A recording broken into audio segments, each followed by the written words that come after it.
Well folks, today on Clutch Kick we've got a very special treat for you. For the last week and a half, I've been driving around France in a 2021 Peugeot 2008. You know, this is going to be a little special review. It's going to be guerrilla. All I brought was my iPhone. I put about 1,500 kilometers on the vehicle. A good mix of city driving, country driving, and even medieval villages and small towns. Some of them are over 1,000 years old. It's been an adventure, and I've got lots of notes to share with you in our first video from another country.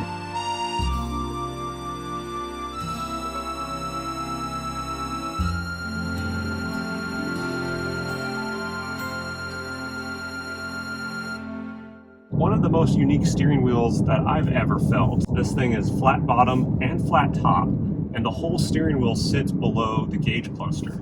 So right now I've got it pretty much in my lap, so I'm driving around with the steering wheel at its lowest position, full view of the dash of the cluster, and it's pretty fantastic. I kind of wish all cars had this.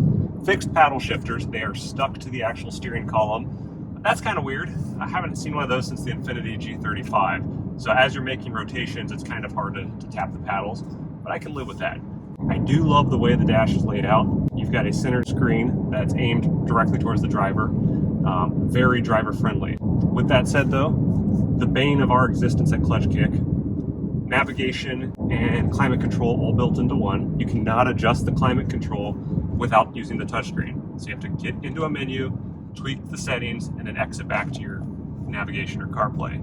We hate it. We're all about physical buttons here, and so that is a big shame. There are toggle switches though. Got those for things such as door locks, rear and front defrosters, air circulation, and then to turn the AC on max or to turn the fan off. Why there's not one for heat or cooling or fan speed, I don't know. Plenty of room for it, but at least we've got a physical volume switch, and that's nice. Volume knobs, we love. You've got a sport mode, eco mode, traditional stuff there. No auto brake hold.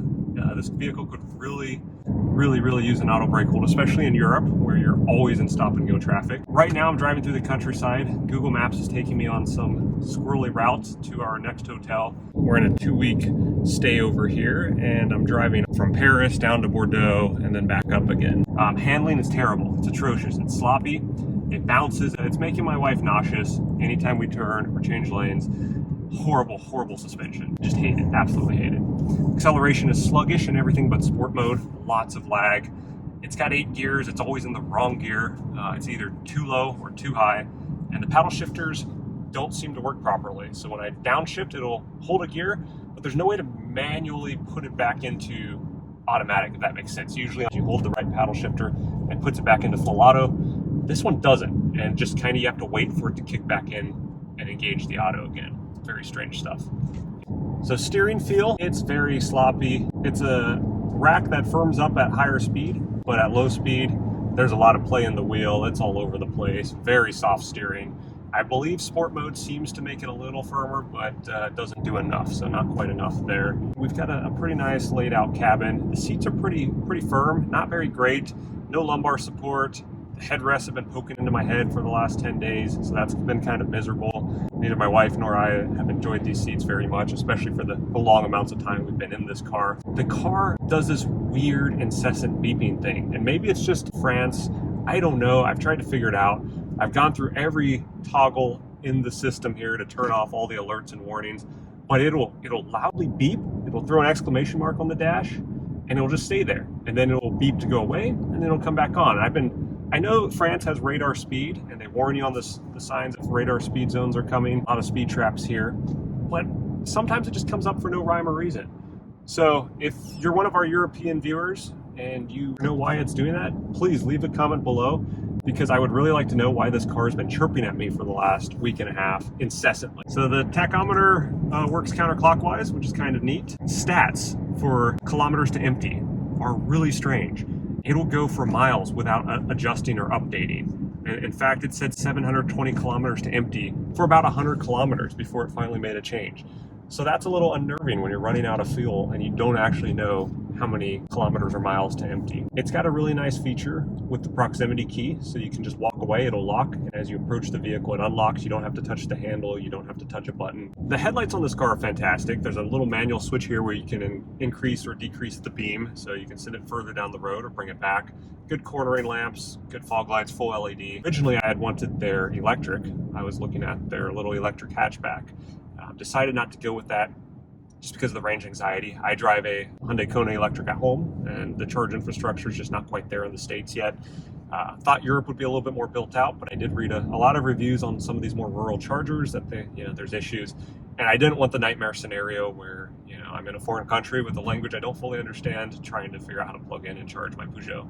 So ended up going with the gasoline vehicle, and we get about 750 kilometers on a tank.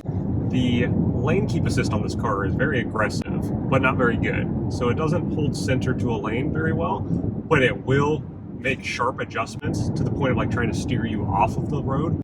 Horrible, I hate it. And then it beeps at you to keep your hands on the wheel when your hands are on the wheel. So I try to turn that off as much as I can. The auto start stop is miserable. There's not a physical button for it. You have to go through the touchscreen to disable it every single time. The slow and laggy touchscreen. The wireless charger, it's got a unique little fold-out shelf here, so wireless charger up top. But same issue I've had on most vehicles, where when you're using Apple CarPlay or Android Auto and you've got your phone plugged in and you're using the wireless charger, it heats up so quick because it's charging both ways. So you basically want to not use that wireless charger or figure out a way to turn it off. Speaking of the CarPlay, just want to make a quick remark on how useful CarPlay is, especially when you're traveling. To have everything already on your phone, just plug in and basically project its screen and mirror the screen. It's kind of a lifesaver because I don't know if I trust the built-in navigation. With that said, Google Maps has been atrocious.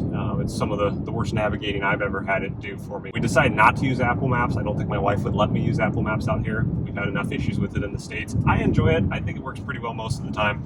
Every now and then it will send you to a lake. So we didn't want that to happen in France. So we've been using Google Maps, but man, Maps has been really delayed. I don't know if it's just this vehicle, if it's CarPlay or what, but it tells me to make turns after the turns. It's laggy, so something's funky there. So one of the first things I noticed out here is it's very expensive to drive. Gas is very expensive, taxes are high. The tolls are insane. You get tolled by the amount of time you spend on the actual toll road. So what we would consider a big interstate or freeway, it costs us like 16 euro just to drive on it for a little over an hour. It was crazy. So because of that, I've been avoiding toll roads on most of my driving, which has given us beautiful scenery, beautiful country back roads to drive, lots of twisties. I love that. The whole thing, though, has been really making me wish I was in something a little more spirited, something with better handling, better acceleration, better braking, just all around a better car. But we can't get everything we want in life, so here I am in the Peugeot 2008, taking on some of the most fun and best driving roads that I've been on in recent memories in your run-of-the-mill crossover. It is what it is. I'm sure Lewis will have notes for me when I get home about all the cars I should have rented instead. This vehicle being an automatic crossover gasoline, it occupies a very strange space in Europe. This is still very much the land of the wagon, the small hatchback, the manual, a lot of diesels, and now we're seeing more and more electric. So it's just kind of odd that, this is kind of an American vehicle. It's a small crossover, which for here is a large crossover. It's gasoline, it's automatic. It's basically the antithesis of what you would expect out of a European vehicle. But you're seeing a lot of them. I see a lot of these on the road. I see a lot of even bigger vehicles. I'm seeing pickup trucks. But yes, I hope you've enjoyed our first guerrilla review from another country. We'll be back to your scheduled programming as soon as we can.